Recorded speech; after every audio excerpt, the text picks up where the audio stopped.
네, 안녕하십니까. 이번 시간에는 명도와 명도 소송에 대해서 알아보겠습니다. 명도는 남의 건물을 점유를 하고, 임차인이겠죠. 점유를 하고 있는 사람에게 그것을 비키도록 하는 그것을 명도라고 합니다. 명도를 해달라고 하는데도 안 비켜주겠다, 이렇게 하면 할 수 없이 명도 소송을 하게 됩니다.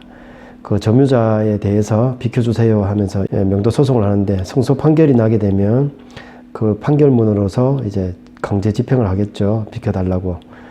이렇게 명도나 명도 소송은 내 건물을 갖다가 다른 사람이 점유를 하고 있으니 그것을 비켜달라고 하는 그런 일인데, 요즘은 이제 명도라는 말도 쓰기는 하겠지만 인도라고 얘기를 합니다. 인도를 해달라, 비켜달라, 이렇게 보시면 되겠고, 부동산 거래를 하시다 보면 어떤 임차인이 좀 문제거리가 있다, 세를 잘 안 준다, 이럴 때는 비켜주세요, 명도를 해야 되겠다. 거기에 우선적으로 내용 증명을 보내고 점유물 이전 금지 가처분을 먼저 넣으면서 명도 소송을 진행을 하는 경우도 있습니다.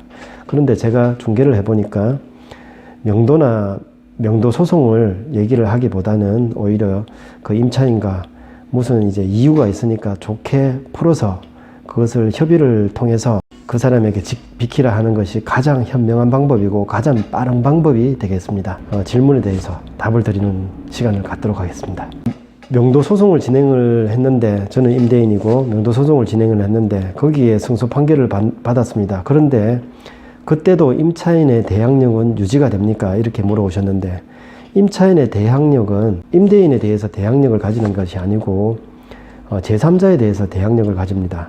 부당하게 비켜달라 하면 거기에 대해서 대항력을 가지고서 거기에 저항을 할 수 있는데, 지금처럼 무슨 일이 있어서 할 수 없이 명도를 해야 되고 그 소송에 마저 이겼다면 임대인 입장에서는 임차인에게 당연히 명도 소송의 승소를 근거로 해서 나가라고 하면 됩니다. 그때는 임차인의 대항력이 유지가 되지 않습니다. 3자에 대해서도 대항을 못 하겠지만 임대인에 대해서는 더더욱이 대항력이 없다고 보시면 되겠습니다. 걱정하실 필요가 없습니다. 두 번째 질문으로, 명도 소송을 진행하려면 뭐부터 해야 되겠습니까? 이렇게 물어보셨는데, 우선은 명도 소송의 근거가 확실해야 되겠죠. 임차인에게 나가라 그러면 임차인이 임차인으로서 의무를 다하지 못했는 거, 예를 들자면 차임을 몇 해 동안 지불을 하지 못했다, 그런 이제 계약서에 2번이나 3번 이상 지불을 하지 못하면 임대차 계약 관계가 해지가 된다든지 이런 조항을 들어가지고 명도 소송을 진행을 할 수가 있습니다. 그리고 그 근거가 확실하다면 우선적으로 점유물 이전 금지 가처분을 해 놓습니다. 그것은 임차인이 다른 제3자에게 임대 물건 그것을 점유 이전을 하게 되면 명도 소송 자체가 누구에게 하고 있는지 또 모호해지는 상태가 되기 때문에 점유물을 이전하지 말라는 가처분부터 먼저 받아 놓는 것 같습니다. 그런 순서대로 진행을 하면 되겠습니다. 우선은 명도 소송의 근거가 확실한지를 한번 챙겨보시면 되겠습니다.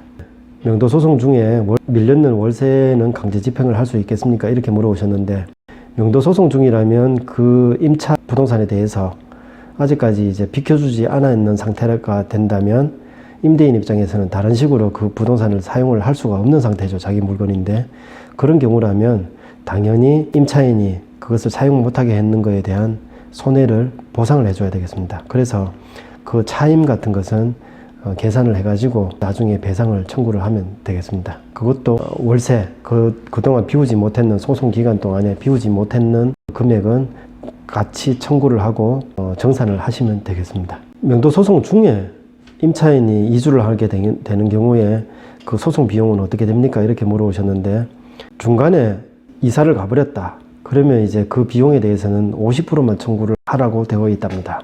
그래서 전체 비용 100% 다 물게 되면 좋은데, 명도의 경우에는 50%만 청구를 할 수 있다고 그러네요. 저도 알게 되었습니다. 여섯 번째로, 계약 기간이 남아있는 경우에 임차인에 대해서 명도 소송을 진행을 한다면 그 남아있는 기간 동안 월세를 받을 수 있습니까? 이렇게 물어보셨는데, 명도라는 것은 비키라는 그런 의미고, 그동안 임차인이 계속 점유를 하고 있어서 사용을 다른 쪽으로 못 한다면 당연히 비키게 되는 그날까지 차임을 계산을 하는 수밖에 없을 것 같습니다. 그게 합당한 것 같죠. 그리고 이제 다음번 질문으로, 명도 소송을 언제쯤 진행을 하는 게 제일 낫습니까? 이렇게 질문을 해 오셨는데, 빠르면 빠를수록 좋겠지만 거기에 한 가지 염두에 두실 게 보증금이 얼마나 남아있느냐, 이것을 보셔야 될 것 같습니다. 명도 소송의 진행은 적어도 6개월 정도 보셔야 된다고 그러고, 그리고 그 이후에 집행을 하는데도 조금의 시간이 필요하다고 보면 그 6개월, 7개월 동안은 월세를 못 받는 기간을 생각을 하셔야 되고, 그간에는 보증금을 삭감을 할 수가 있어야 되겠죠.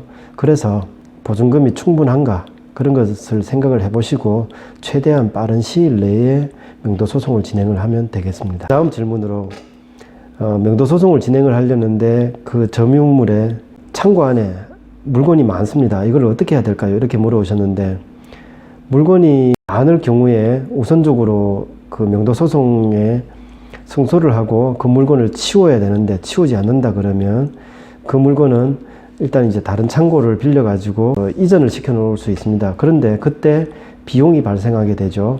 그 비용까지도 같이 청구를 할 수가 있습니다. 그동안 월세를 못 받았는 것도 청구를 하고, 물건을 치울 때 비용까지도 같이 청구를 하고 나중에 정산을 하시면 되겠습니다. 오늘은 이렇게 명도와 명도 소송의 여러 사례에 대해서 알아봤습니다.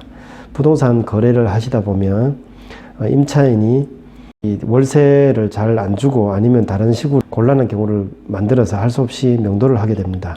요즘은 용어로서 인도라고 그러는데, 명도나 인도를 진행을 하실 때 우선적으로 점유물 이전 금지 가처분을 동시에 하셔서 다른 사람에게 소유가 넘어가지 않는가를 보시는 것이 좋습니다. 그리고 보증금이 있다면 그 보증금이 충분히 남아 있을 때 진행을 해서 그 소송이 진행되는 동안에도 금전적인 손해를 입지 않도록 하시는 게 좋겠습니다.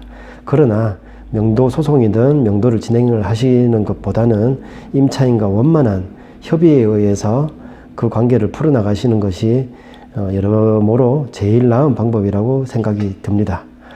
일단은 오늘 이렇게 명도와 명도 소송에 대해서 알아봤습니다. 다음번엔 다른 주제로 찾아뵙겠습니다. 감사합니다.